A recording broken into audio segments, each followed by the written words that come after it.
Bonjour, je suis Gaël Châtelain, bienvenue sur mon podcast Happy Work, le podcast qui va vous parler de bien-être au travail et surtout de la manière dont vous allez pouvoir l'améliorer chaque jour. C'est la nouvelle année, le moment de prendre des bonnes résolutions. Et vous savez quoi? Moi, cette année, j'ai décidé d'enfin me séparer de mon smartphone.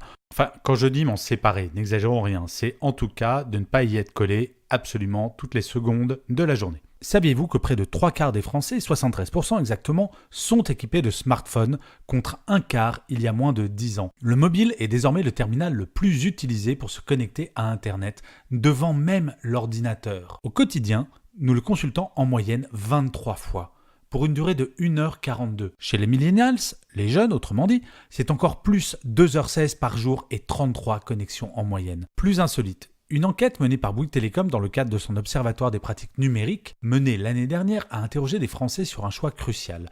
Jusqu'où sacrifier ses autres sources de plaisir pour garder son smartphone? Quelques 79% des sondés ont répondu préférer se passer d'alcool pendant une semaine plutôt que d'être privé de smartphone. Bon, ça c'est plutôt bon pour la santé. Mais 66% choisiraient d'arrêter le sport plutôt que de se séparer de leur smartphone. Ça c'est moins bon pour la santé. Et le plus inquiétant, 41%, soit près d'un sondé sur deux, préféreraient se passer de sexe plutôt que de leur smartphone. Alors là, on touche un peu le fond, non? Selon une étude américaine menée par les chercheurs Eric Pepper et Richard Harvey, le smartphone serait mauvais pour le bien-être et la santé du consommateur. À raison d'une trop grande utilisation, cela peut mener à l'anxiété, un sentiment de solitude et même cela peut être une source de dépression. Alors quand il s'agit de parler de déconnexion numérique, on en arrive assez rapidement aux solutions. Il n'y a qu'à Faucon, éteignez votre portable, c'est super facile. Même si la loi travail, autrement appelée loi El Khomri, a imposé aux entreprises depuis janvier 2017, il y a un an, d'établir à minima une charte sur la déconnexion numérique, force est de constater que le mouvement est lent, très lent, pour ne pas dire inexistant. Alors vous allez me dire qu'il n'y a pas urgence, qu'il y a d'autres problèmes à régler. Oui, peut-être. Cela étant dit, je vous engage à faire un petit exercice. Fermez les yeux. Essayez de vous souvenir de la dernière journée durant laquelle vous n'avez pas pensé une seule fois à votre travail. Une seule journée. Si cette journée, ce n'est pas le week-end dernier, vous êtes en train de griller votre énergie vitale. Dans bien des cas, il est impossible de se souvenir d'une journée sans avoir pensé au travail. Personnellement, quand j'ai commencé ma carrière, quand je partais en vacances, au bout de quelques jours, je ne pensais plus du tout au travail puisque je n'avais aucun moyen de m'y connecter. Désormais, ce temps-là est fini.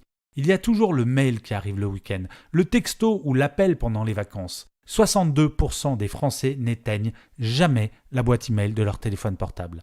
Ne vous inquiétez pas, je ne vais pas suggérer de jeter votre smartphone à la poubelle. J'en serais moi-même, très honnêtement, bien incapable. Voici cependant 5 petits trucs qui peuvent vous aider à réduire l'impact négatif que cet objet a sur nos vies. La première solution, supprimez vos alertes. Tout ou partie en tout cas. Il y a encore quelques mois, mon smartphone vibrait toutes les 2 secondes. France Info, LCI, Le Figaro, Libération, Twitter, Facebook, LinkedIn, etc., etc. Ma boîte mail, bien entendu. Sans compter les innombrables applications qui me le sollicitaient de façon régulière. Tout ça, out.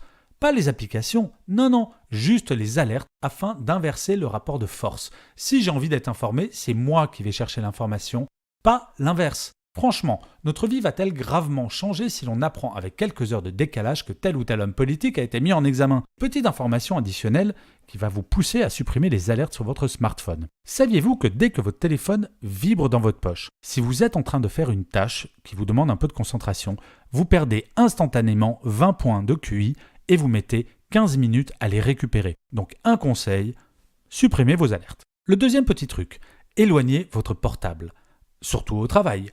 Une étude de Kaspersky Lab de 2017 a montré que les collaborateurs n'ayant pas leur téléphone portable dans leur bureau augmentaient leur capacité de concentration et leur efficacité de 26%. Vous imaginez pratiquement un tiers du temps potentiellement gagné en éloignant son smartphone. Que de temps gagné pour rentrer chez soi plus tôt. Alors sinon, vous avez une autre solution si vous ne voulez vraiment pas vous séparer de votre smartphone. Utilisez des applications, oui, je sais, c'est un petit peu paradoxal, pour gérer ce temps de déconnexion. Je vous en cite 4. Space, Break Free, Quality Time et Off Time. Ces 4 applications vont vous permettre de gérer vos temps de déconnexion et surtout de supprimer des alertes sur des temps donnés. Si ça vous angoisse vraiment de rater un appel, vous pourrez à ce moment-là gérer la déconnexion de toutes vos applications, sauf votre téléphone. Le troisième truc, acheter un réveil. Ça coûte pas cher et c'est efficace. Une étude de Deloitte Global, conduite sur 53 000 personnes tout de même, a montré que 61% des interrogés consultent leur smartphone dans les 5 minutes ou moins après le réveil, 88% sur 30 minutes et 96% sur 1 heure. Le pire, c'est la consultation nocturne à l'occasion d'un besoin de verre d'eau ou d'un besoin naturel.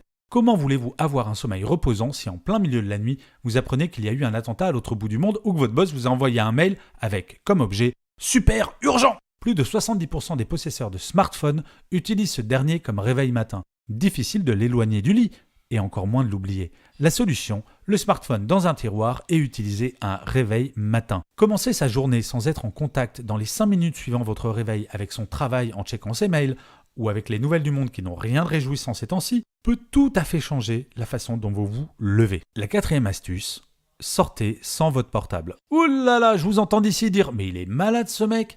Et s'il y a une urgence, on fait quoi ? Tout le problème est là justement. Le téléphone portable nous a inconsciemment plongé dans une psychologie tournée vers l'urgence. Comme si une catastrophe pouvait arriver à tout moment et que, bien entendu, en étant sur le qui-vive en permanence, tout irait mieux.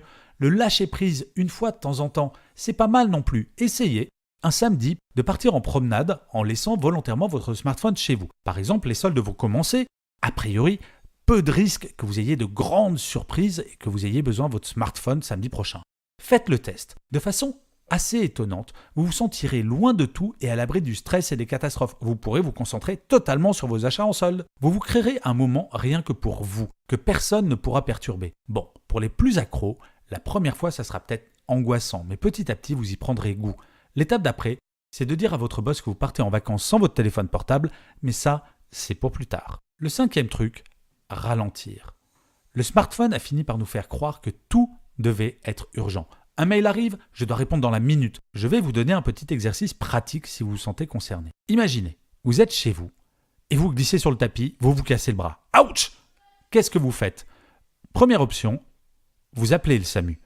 Deuxième option, vous envoyez un mail au SAMU avec marqué « urgent » dans l'objet. Bien sûr, mis à part quelques blagueurs, vous appelez le SAMU. Non, un mail ne peut être considéré comme un outil permettant de gérer l'urgence. L'exemple que je viens vous donner vous semble totalement ridicule. Et pourtant, combien de mails avez-vous reçus, voire envoyés, avec comme objet « urgent » écrit en lettres capitales? Il faut se fixer des plages horaires dans la journée pour répondre à ces mails, au lieu de subir le diktat de l'alerte mail. Commencez avec votre équipe et fixez des règles simples. En cas d'urgence, on appelle ou on envoie un SMS. Cela évite de checker ses mails juste avant d'aller dormir ou en se réveillant, histoire de stresser un bon coup. En conclusion, sans vous en rendre compte, en faisant tout ou partie de ces exercices, vous lutterez contre une maladie que vous êtes 66% à avoir selon une étude britannique. Cette maladie s'appelle la nomophobie. Je sais, c'est flippant. Alors la nomophobie, vous savez que c'est une peur qui vient d'être couronnée du titre de mot de l'année 2018 par le Cambridge Dictionary. Le mot a même fait son entrée dans le Petit Robert en 2017. Alors vous allez me dire, ouais, mais c'est quoi la nomophobie? Alors la nomophobie, c'est l'abréviation de No Mobile Phobia, la peur de se retrouver sans son mobile. Mais sans son mobile, ça peut être également un niveau d'angoisse qui va augmenter quand votre batterie, vous savez le petit signal de la batterie qui vous reste, passe en rouge. C'est l'angoisse de ne plus avoir accès à son smartphone en bon état de marche.